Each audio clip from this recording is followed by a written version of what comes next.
Paul Doswell with me, looking ahead to Saturday's game against Cinderford Town in the FA Trophy. It's a little bit of a break away from the league. How do you look at this game? Yeah, it's a good competition, the trophy. I just said to the players this week, it's one of the few chances you'll get in your career to have a genuine chance to play at Wembley. I mean, technically, I suppose we're the 26th seeded side in the competition, so it gives you a chance. It's not like the FA Cup where the prize money is fantastic, but the chance of winning it is nil. So from that point of view, yeah, we're really looking forward to it. How much of a carrot dangling is Wembley in the end? Because, I mean, Conference North, Conference South sides of the last few years have made their way to Wembley. Yeah, I've got close, certainly. And yeah, it is. A lot depends on where you are at that point of the season with injuries and suspensions. The trophy tends to kick in at this time of year when you are suffering a few knocks and bruises. But if you can keep a squad around you of 17, 18 that's fit, it does give you a chance to compete. So you need to be a little bit lucky in terms of your squad numbers, because there is a lot of games to play, as we know, in the league, and we played already in the FA Cup.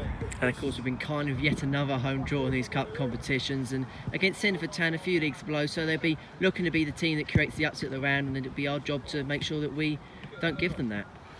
Yeah, not dissimilar to what happened in the first two rounds of the FA Cup for us this year. Cinderford, we hadn't watched at Totton on Saturday.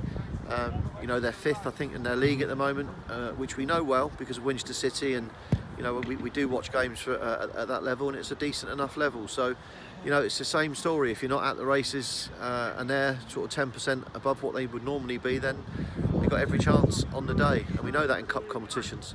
So, it's a cliche, but we do have to be on our guard and be absolutely up for it, because it'll be a very competitive game, and I never take any game for granted, as you know. They've won 6 of the last 8 in the league, so certainly be a side that come to Wesley Park with plenty of confidence and absolutely, and they should do as well. They're a good club. They're well known as a good club. They're from that part of the world that normally, is quite a physical league and a physical environment. And as I said, I've got no illusions coming Saturday that it'll be a tough game. One that we've got to be at our best to make sure we get through. Talk about tough games and gritty games. The game on Saturday against Bath City, a really gritty 2-1 performance from the side. How do you look back on the game now, a few days onwards? Well, I think it's a great analogy. I think that in this league, you'll have 4 or 5 games during the season where you're magnificent and you hit a 4 and a 5 and all the football's flowing. You'll have other games where you play terribly and you'll lose the odd game because of that. But in the main, there's not a lot between the teams, and it's the odd goal here and there. And sometimes you've got to battle your way to a victory. I heard Jerry Gill mention about our style of play. We had to change our style of play Saturday to go more direct on a pitch that was very, very difficult to play what we felt would be good football. I think Bath, in many respects, dispelled that theory. I thought that they played some decent stuff on our pitch, but we took the view during the week, having seen the Slough game, that we might have to go more direct and and not stick to our passing game, which has been prevalent, let's be honest, the whole of early season. So you've got to be adaptable. The adaptability is looking at pitches, going away from home, looking at different teams, not the same system every game. And I think that that's something which we're very good at. I think we look at opposition as well.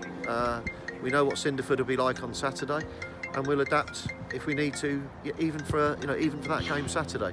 So being flexible is very, very important. And from our point of view, I've re-looked at the video.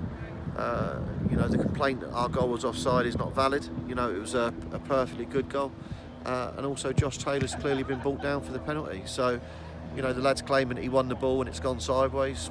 Josh has pushed it past him. Lad's put his leg out. Josh has caught it. So, it's interesting when you reflect after a game. Sometimes emotions run high straight after a game. But I think in the end the referee's actually been proved to be right. On most of the decisions he made. I look at their penalty and wonder. I wonder where that decision was a definite penalty or not. But I think we tend to get on with it a bit more at our place. And I think, as I said, if you reflect more on the Monday, Tuesday, you always feel about things perhaps slightly different. Paul, thank you very much. Cheers, Henry.